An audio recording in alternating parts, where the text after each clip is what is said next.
السلام عليكم ومرحبا بلي بوزيتيف. معكم ايمان انوار تازي، نوتريسيونيست كوسميتولوج اي لابورانتين.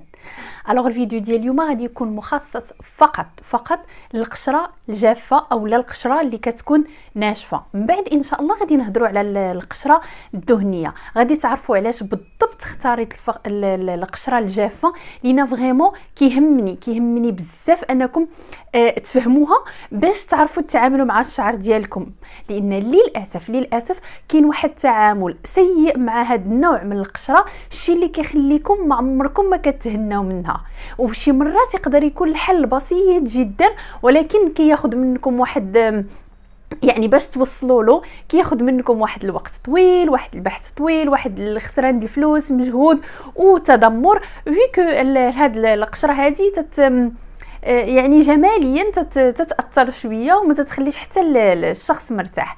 الوغ بالنسبه غالبا الناس اللي عندهم القشره شنو كيكون شنو تيعطيوهم لي ديرماتولوج، ولا شنو تينصحوهم لونطوراج ديالهم، ولا حتى شنو كيتباع، شنو هذا كيكونوا دي شامبوان اللي تيكونوا مخصصين للناس اللي عندهم القشره.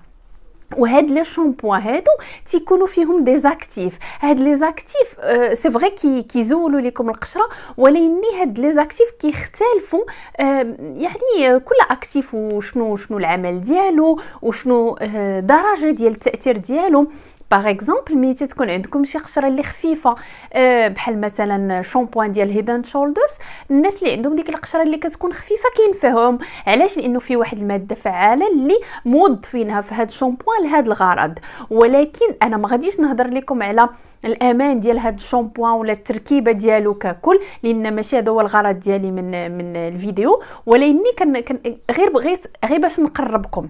ومني تتكون قشره اللي شويه معصعصه واحد شويه، باغ اكزومبل كاين بزاف الناس تنصح لهم او لا تعطيهم حتى الاطباء ديالهم بحال هاد الشامبوان هذا ديال فيشي، ونفع وقضى لبزاف ديال الناس. ولكن حتى هو فيه مواد فعاله اللي مخصصه للقضاء على القشره، وهي مواد فعاله اللي شويه بحال نقولوا اقوى من هذه اللي كاينه في هيد اند شولدرز. حاجه اخرى بالنسبه حتى للتعامل ديالكم مع القشره، يعني مع لي شامبوان ضد القشره، فهاد التعامل هذا نتوما شنو كتشريو؟ واحد الشامبوان كتستعملوه كتغسلوه به عادي طاط صافي، وكتمشيو يعني تغسلوه وصافي. ولكن لا، لحقاش هنا راه كنهضروا على واحد شامبوان اللي الغرض ديالو علاجي، دونك ماشي غير الغرض ديالو التنظيف. حنا جميع لي شامبوان كاملين الغرض ديالهم هو التنظيف بالدرجه الاولى، مي كاينين كلكو شامبوان اللي مضيوفين لهم بعض المواد واللي تيكون عندهم بعض الاعراض الطبيه الاخرى، بحال هاد شامبوان ضد القشره. فهو لان المهم من بعد غادي نشرح لكم مزيان. المهم هاد الشامبو هذا اللي ضد القشره كيتخصكم تخليوه فوق الشعر ديالكم واحد 5 دقائق حتى كاع اكثر، حتى دوك الماده الفعاله تدخل الداخل باش يستافد منها. سينو الا اون فوا حطيتو هكذا وعملتو كاكا وغسلتو فصافي ما غاديش تستافدوا منها، بحال هي كتكبوا الفلوس ديالكم. واخا دابا انا تنهضر لكم هنا عطيتكم غير اون جينيرال، تنهضر لكم على لي شامبوان اللي تيكونوا ضد القشره. ولكن كما قلت لكم انا غنركز لكم في هذا الفيديو على القشره الناشفه. القشره الناشفه راه كيعرفوها الناس اللي عندهم، هي كتكون ملي كتهبط بحال البودغ، بحال الدقيق، كتكون بودره، كتكون مسحوقه وبيضه، كتهبط على الشعر، يعني كتهبط على الحويجات، كتكون باينه وشويه سا ديرونج الصراحه. جماليا الناس ما تيتقبلوش ان تكون القشره هكذا هابطه لهم على حويجاتهم، كتبان لهم في الشعر ديالهم، حتى واحد ما صراحه ما تيبغيها. عاد الاعراض اللي كتكون مصاحبه لها على عكس القشره اللي كتكون دهنيه، فهي كتكون شويه كبر، كتكون لاصقه شويه، وحتى هي تيكونوا مصاحبين لها اعراض اللي كتكون حتى هي ماشي زوينه. بالنسبه دابا غادي نجيو للصح والمعقول. القشره الناشفه فوقاش كتكون؟ شوفوا حنا عندنا في الفروه ديال الراس ديالنا واحد لو فيلم هيدروليبيديك، واحد الشريط مكون من الزيت ومن الماء كيقي لينا الفروه ديالنا تماما بحال هذاك اللي عندنا في الوجه، وتيقي لينا الوجه ديالنا، كيخدم لينا كوم اون باغيير. دونك في الشعر ديالنا في الفروه كاين هذاك لو فيلم هيدروليبيديك، الا كان متوازن مقاد كلشي هو هذاك راحنا بخير.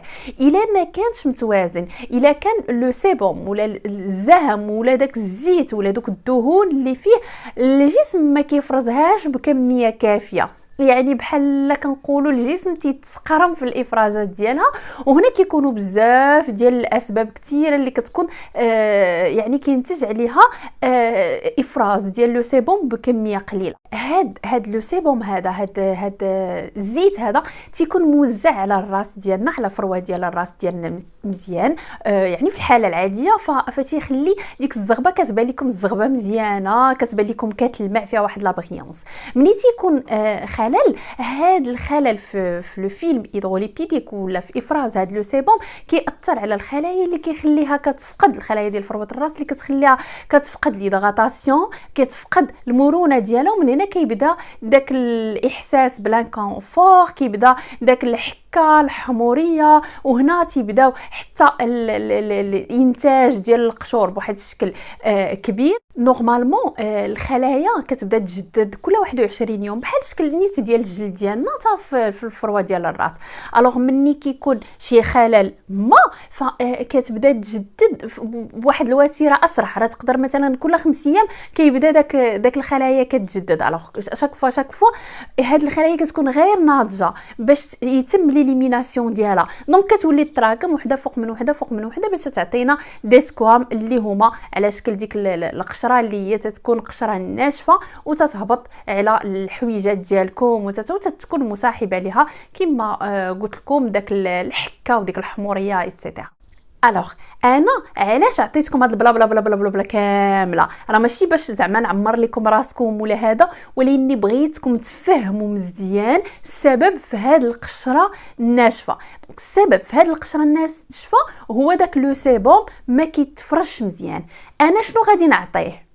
شفتوا ملي كنديروا ليه مثلا شي مرات كنعطيه كثره الغسيل، كثرت معاه فيا القشره، كنبدا كل مره نغسل وديجا انا عندي داك لو سيبوم ما عنديش، كيبدا ديجا ما عنديش الزيت، وديجا انا كنكثر عليه كثره الغسيل فكتزيد تكثر كتجعل عليا ديك القشره. واخا ديما تنقول ويلي انا كنغسل كل نهار والو ديك القشره ما بغاتش تحيد. المشكله حقاش انت كتغسلي كل نهار هذاك البروبليم بدا كيكثر.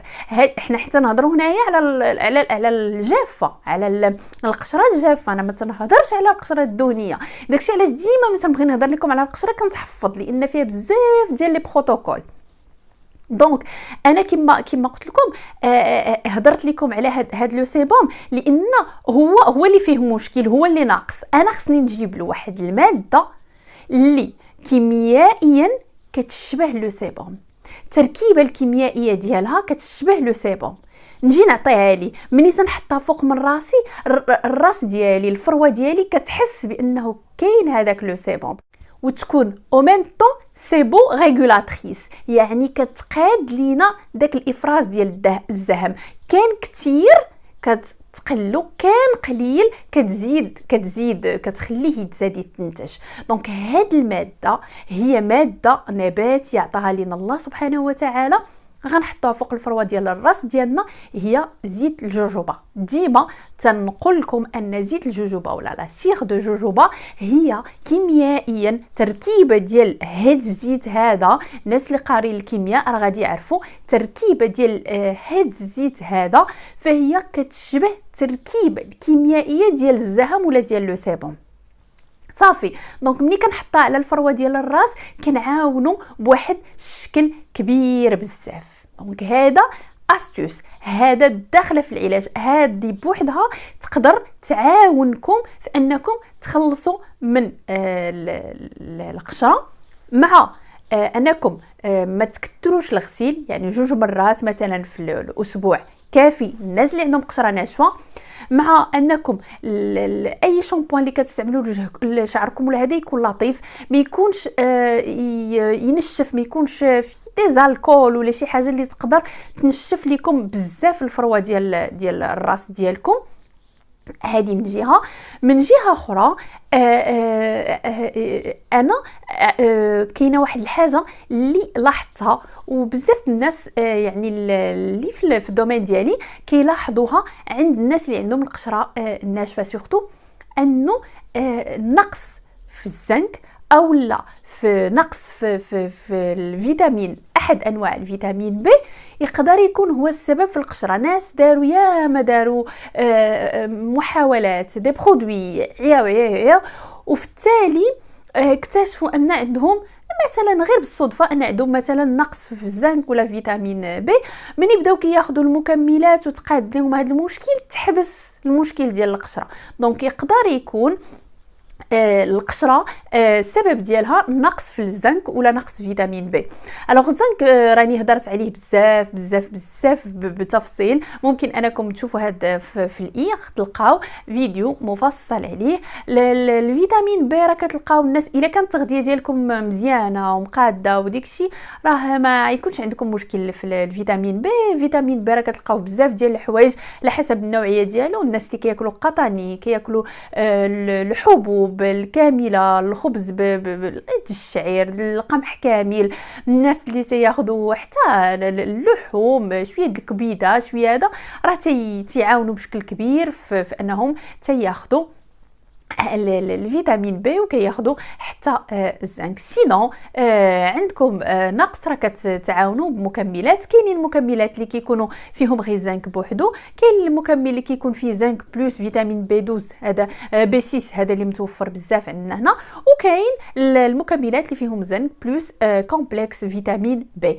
مزيانه الا لقيتو زنك بلس كومبلكس فيتامين بي، يعني كاع الانواع ديال لي فيتامين بي شي حاجه اللي مزيانه بزاف. سينو الناس يبغيو ياخذوا مكمل زنك ومكمل فيتامين بي بوحديتهم، كل واحد بوحديته حتى هو ماشي مشكل. الاساس انكم تعتمدوا على التغذيه ديالكم اللي تجيب لكم هاد العناصر هذه، ما تحتاجوش تاخذوها من مواد مكمله. الوغ هذا هو اللي بغيت يعني نعطي لكم في هذا الفيديو هذا، انه يعني عطيتكم السبب ديال هذه القشره الجافه. كاينين اسباب اخرى كثيره خصها فحص وخصها تشخيص، مي هادو من اكثر الاسباب اللي ما تيردوش لهم البال والناس واللي يقدروا يكونوا هما الاسباب الرئيسيه. كاينين دي برودوي اللي كيعاونوا بواحد الشكل كبير الناس اللي عندهم القشره. هاد لي برودوي هادو مهم ما غاديش نهضر عليهم دابا، من بعد ان شاء الله غادي نحاول عاوتاني نفصل. سورتو انه كاينه شي حاجه مزيانه غتكون ان شاء الله جايه في الطريق في اطار يعني المواد اللي كتكون طبيعيه وامنه وتركيبات مزيانه وتكون ان شاء الله الفعاليه.